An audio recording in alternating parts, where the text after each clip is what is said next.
Fala pessoal, tudo bem? Graça e paz. Agora nós vamos entrar no texto sagrado, bem no iniciozinho do livro de Gênesis, quando Deus cria todo o universo.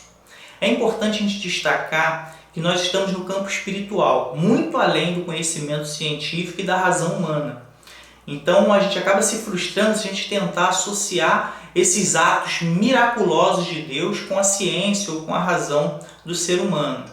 Existe até um esforço na comunidade científica em tentar associar alguns fatos ocorridos na Bíblia com a ciência. Por exemplo, alguns vão dizer que o haja luz de Deus é o Big Bang da ciência. Outros vão acreditar que o fato da vida animal ter começado na água se associa à afirmação da biologia, que também admite que a vida tenha começado na água. Mas é um caminho muito arriscado fazer essas associações, porque no momento em que essa ligação não existir, a fé vai falhar junto. A gente vai ver lá na frente o apóstolo Paulo, por exemplo, dizendo: a minha pregação não consistia de sabedoria humana, nem conhecimento do homem, para que a vossa fé não se apoie nisso. Então, se a gente começar a tentar comprovar as coisas de Deus com o conhecimento científico, o conhecimento do homem, vai chegar um momento em que esse conhecimento vai falhar, aí a fé vai falhar junto. Então vamos seguir nesses estudos com um passo de fé, acreditando que realmente Deus fez todas as coisas e que essas associações sejam meras curiosidades e meras complementações daquilo que nós acreditamos. No primeiro versículo diz o seguinte: no princípio criou Deus o céu e a terra. Lembra do vídeo anterior que no princípio é Bereshit em hebraico, que significa no início, no princípio. E é o que dá nome ao livro. Originalmente o livro de Gênesis se chamava Bereshit, que é a primeira palavra do livro, uma tradição hebraica, como a gente explicou no vídeo anterior. E mais tarde, a Septuaginta, que foi um grupo de sábios, traduzindo para o grego, foi dar o nome de Gênesis, que é uma palavra grega que significa começos, inícios também. A gente está nesse no princípio, no limiar entre a eternidade, que é uma condição atemporal de Deus, não tem marcação de tempo, para a entrada numa condição temporal, que seria o nosso Cronos, uma marcação de tempo humana. Então a gente está numa data indefinida. Quando foi esse no princípio? A gente não sabe, não tem um calendário, não tem como a gente marcar isso.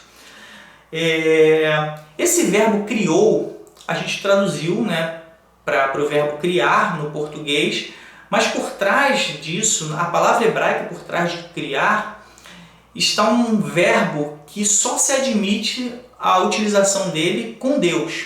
A gente não vai ter esse verbo para em hebraico associado ao ser humano, porque não é o criar que a gente está acostumado. Eu vou criar uma escultura aqui, vou criar um desenho, vou criar alguma coisa. Está associado a você trazer a existência do nada. O ser humano não é capaz de fazer isso.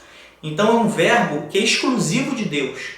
Tá? Só Deus é capaz de criar dessa forma que está aqui.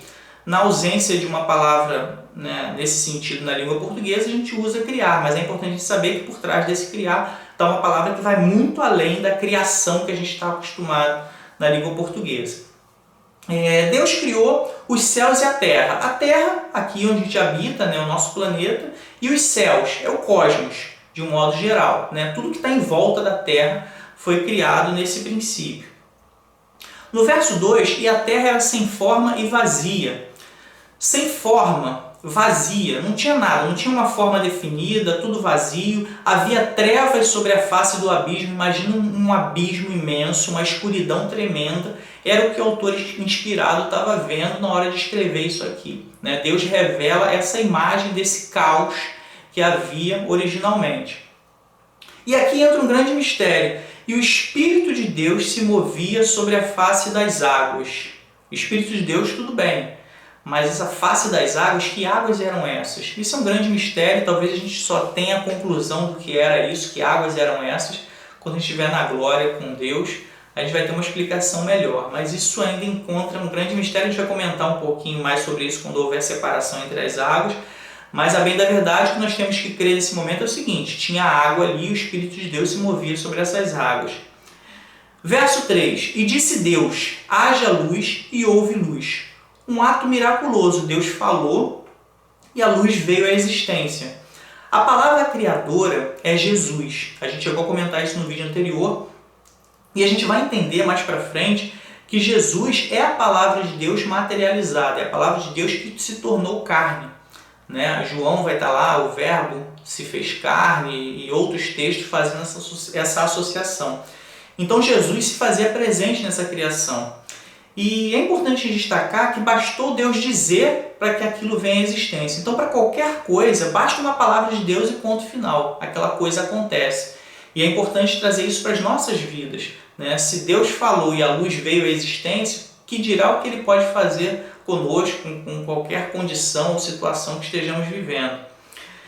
Ali houve a substituição das trevas. Lembra das trevas, do abismo, aquela escuridão toda? A partir daquele momento houve luz. E essa luz acabou entrando no lugar das trevas.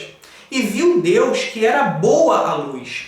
Deus criou a luz e ficou satisfeito com a criação dele. Ele percebeu que aquilo que ele fez era bom. Então a gente percebe aqui que Deus, assim como um grande artista admira a sua obra de arte, Deus ia criando as coisas e verificando e gostando e curtindo aquilo que ele estava criando.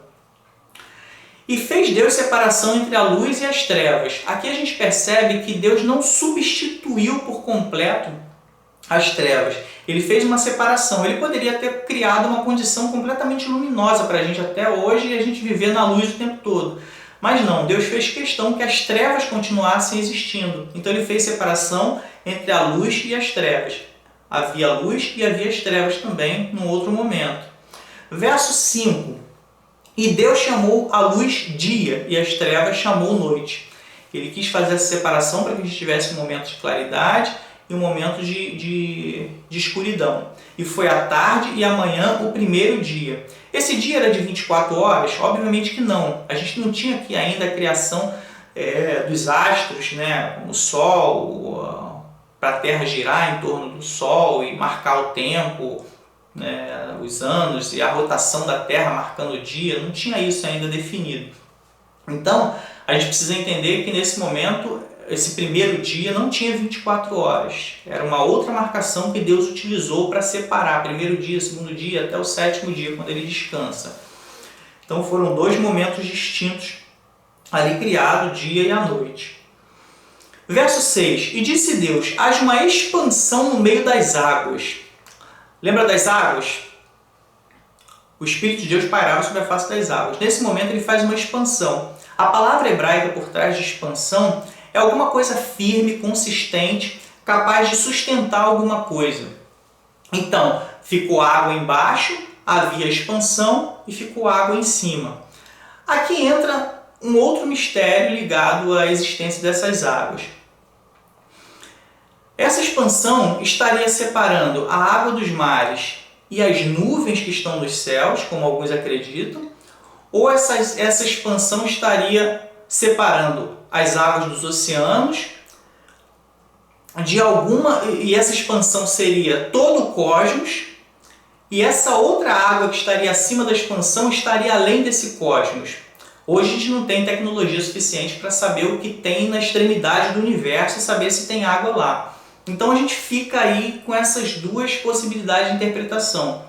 Ou essa expansão estaria separando o oceano e as nuvens que estariam no limite da atmosfera, e a expansão é a atmosfera, ou essa expansão é todo o cosmos separando a água do oceano de uma água que estaria nos extremos do universo. E haja água se essa possibilidade for a verdadeira. Gênesis 1:7. E fez Deus a expansão, né, esse espaço, e fez separação entre as águas que estavam debaixo da expansão, né, que seriam oceanos, mares, e as águas que estavam sobre a expansão. Né? Então é a confirmação de que havia água em cima, água embaixo e uma expansão no meio. E o versículo 8. E chamou Deus a expansão céus. O que o autor está chamando de céus? Todo o cosmos ou só a atmosfera? Alguns acreditam que é só a atmosfera, outros acreditam que é todo o cosmos, todo o universo. E foi a tarde e amanhã o dia segundo. Lembrando aqui, nada de 24 horas.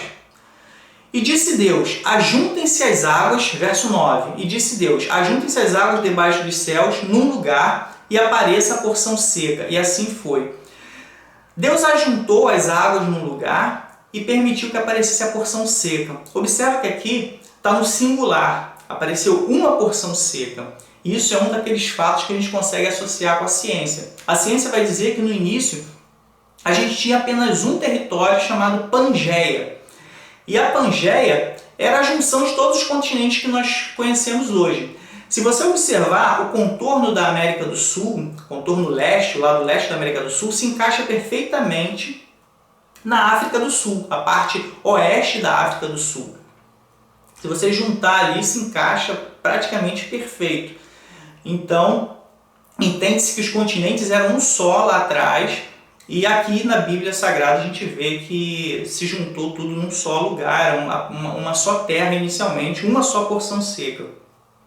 E chamou Deus a porção seca terra, e ao ajuntamento das águas chamou mares. E viu Deus que era bom. Mais uma vez Deus ficou satisfeito de ter separado as águas da terra, e mais tarde a gente tem aí a separação desses continentes com a formação que a gente conhece hoje.